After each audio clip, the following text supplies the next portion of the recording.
റൈറ്റിലേക്ക് switch on ആക്കിയാൽ water പമ്പും വൈപ്പറും വർക്കാവും. ലെഫ്റ്റിലേക്ക് ഓൺ ആക്കിയാൽ വൈപ്പർ മോട്ടോർ മാത്രം വർക്കാവുന്ന രീതിയിലാണ് ചെയ്തിരിക്കുന്നത്. ആദ്യമായി ഡ്രിൽ ചെയ്ത് കൊടുക്കാം. വാട്ടർ സ്പ്രേ ചെയ്യുന്ന നീഡിലേക്കായി ഓസ് കണക്ട് ചെയ്ത് കൊടുക്കാം.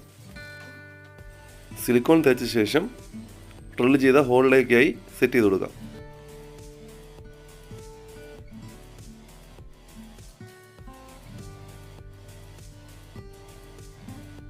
വൈപ്പർ മോട്ടോർ സെറ്റ് ചെയ്യാനായി ഹോൾ ചെയ്ത് കൊടുക്കാം. മാരുതി സെന്നിൻ്റെ വൈപ്പർ മോട്ടറാണ് ഈ കാണുന്നത്.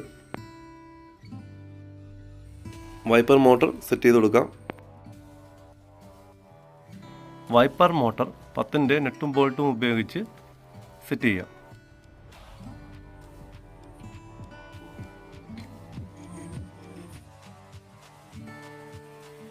ഈ കാണുന്ന 2-വേ സ്വിച്ചിലേക്ക് വയർ കണക്ട് ചെയ്ത് കൊടുക്കാം.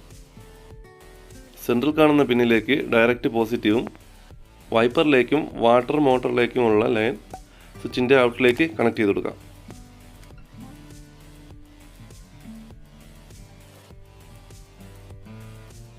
സ്വിച്ച് ഡാഷ്ബോർഡിലേക്ക് വെച്ച് പിടിപ്പിക്കാം.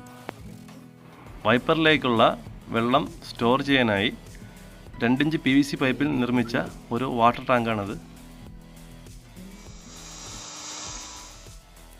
മോട്ടോറിലേക്ക് വാട്ടർ ഹോസ് കണക്ട് ചെയ്ത് കൊടുക്കാം. നെഗറ്റീവ് ലൈൻ ബോഡിയുമായി കണക്ട് ചെയ്ത് കൊടുക്കാം.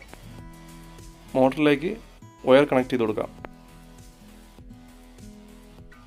ടൈൽ ലാമ്പിൻ്റെ പുറകിലുള്ള ഈ ഭാഗത്തേക്കായി വാട്ടർ ടാങ്ക് സെറ്റ് ചെയ്ത് കൊടുക്കാം. വയർ ടാഗ് കൊണ്ട് ടൈറ്റ് ചെയ്ത് കൊടുക്കാം. സിലിക്കോൺ തേച്ച ശേഷം മുകളിലേക്കായി 1 ഇഞ്ച് എൽബോ സെറ്റ് ചെയ്ത് കൊടുക്കാം.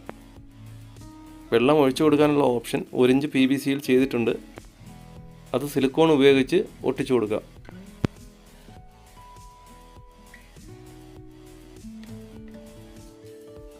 PVC പൈപ്പിൽ നിർമ്മിച്ച ടാങ്കിൽ ഏകദേശം 1.25 ലിറ്റർ കപ്പാസിറ്റി ഉണ്ട്. 1 ലിറ്റർ വെള്ളം നമുക്ക് അതിലേക്ക് ഒഴിച്ചു കൊടുക്കാം.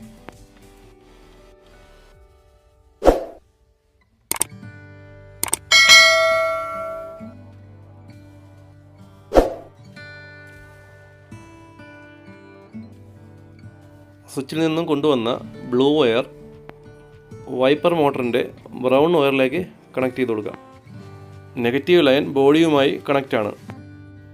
വൈപ്പർ മോട്ടറിൻ്റെ പുറം ഭാഗത്തായി വെള്ളം ഇറങ്ങാതിരിക്കാനായിട്ട് നമുക്ക് സിലിക്കോൺ തേച്ച് കൊടുക്കാം. വാഗനറിൻ്റെ വൈപ്പർ ആമും വൈപ്പർ ബ്ലേഡുമാണ് ഉപയോഗിച്ചിരിക്കുന്നത്. വൈപ്പർ കാറിലേക്ക് സെറ്റ് ചെയ്ത് കൊടുക്കാം.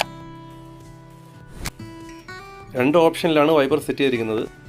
സ്വിച്ച് റൈറ്റിലേക്ക് ഓൺ ചെയ്താൽ വാട്ടർ സ്പ്രേയും വൈപ്പറും വർക്കാവും. ലെഫ്റ്റിലേക്ക് ഓൺ ആക്കിയാൽ വൈപ്പർ മോട്ടോർ മാത്രം ഓണാവുന്ന രീതിയിലാണ് ചെയ്തിരിക്കുന്നത്.